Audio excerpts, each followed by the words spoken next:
My name is Alara Quinn. I'm 27 years old.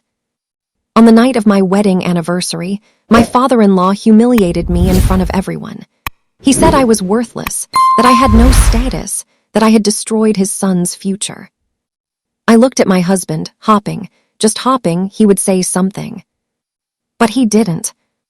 Instead, when I tried to defend myself, he slapped me. Right there, in front of hundreds of people. Laughter filled the hall. I didn't scream, I didn't argue. I just picked up my phone and made one call. Dad, I need you. And when he walked in, everything changed. But before I tell you what happened next, take a second to like, subscribe, and tell me where you're watching from. Now, let's begin. The venue looked perfect.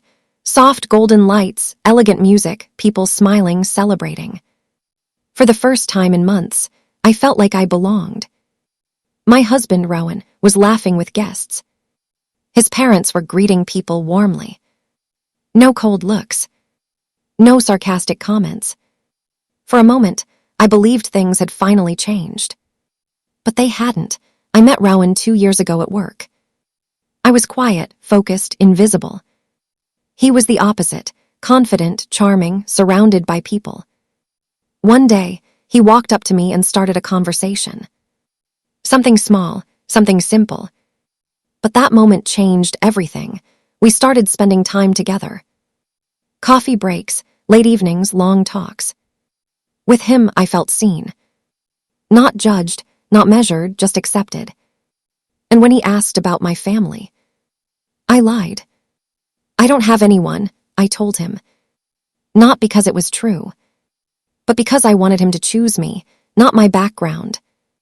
And he did. We got married. But from the beginning, his family hated me. They wanted someone rich, powerful, well-connected. And I was none of that. At first, it was subtle. Cold silence. Fake smiles. Then it became worse. You brought nothing into this house. You're not good enough. And his father, he never held back. You ruined my son's life. Every single day. And Rowan. He stayed silent. Until one day, he didn't. He started agreeing with them. Laughing at their words. Maybe they're right, he once said. That was the moment something inside me broke. But I stayed. Because I loved him. Because I believed he would change. Then came the anniversary party. A grand event. Hundreds of guests. And suddenly, everything felt different. They were kind to me. Welcoming. I looked at Rowan. I thought maybe this was my second chance. But deep inside, something felt wrong. Then his father stood up. The room went quiet.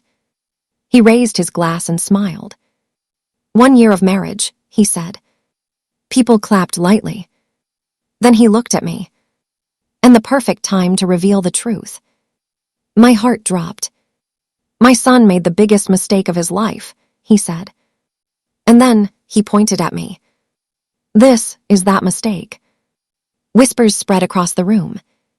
She has no family, no value, nothing to offer. Laughter followed. He said nothing. That's enough, I said. My voice was calm but firm. You don't get to speak about me like that. For a moment, everything froze. Then, slap. My head turned. Rowan stood in front of me. Don't disrespect my father, he said coldly. I deserve better. That word again. Better. In that moment, everything became clear. This wasn't a celebration. It was a trap. I didn't cry. Not in front of them. I wiped my tears, slowly, calmly. And I made one call. Dad, please come. I'm on my way, he said.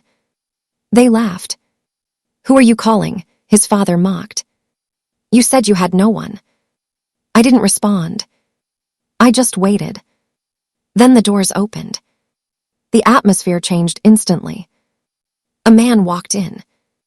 Calm, powerful, commanding attention without saying a word. He walked straight toward me. Are you okay? He asked. Dad, I whispered. The room froze. Rowan stepped back in shock. No, that's not possible. His voice trembled. That's Mr. Quinn, the owner of Quinn Industries. Gasps filled the room. My father spoke. She is my daughter. Silence. Absolute silence. Then his eyes moved to my cheek. The mark. His expression darkened instantly. Who did this? No one answered. The company you're so proud of, he said coldly, belongs to her. My husband looked like he couldn't breathe. You never told me, he whispered. She didn't, my father replied. Because she wanted to be loved for who she is, not what she has. Everything collapsed in that moment. His pride, his family's arrogance, all gone. Tomorrow, my father said, I want your resignation. A pause. And the divorce papers will follow. Rowan panicked. I'm sorry, I didn't know. I raised my hand. Stop. My voice was calm. I gave you a year, and you showed me exactly who you are. I picked up my bag, turned, and walked away. Then I stopped at the door. You didn't lose me tonight, I said quietly. You lost the only person who truly chose you. And this time, I didn't look back, because I wasn't broken anymore. I was free.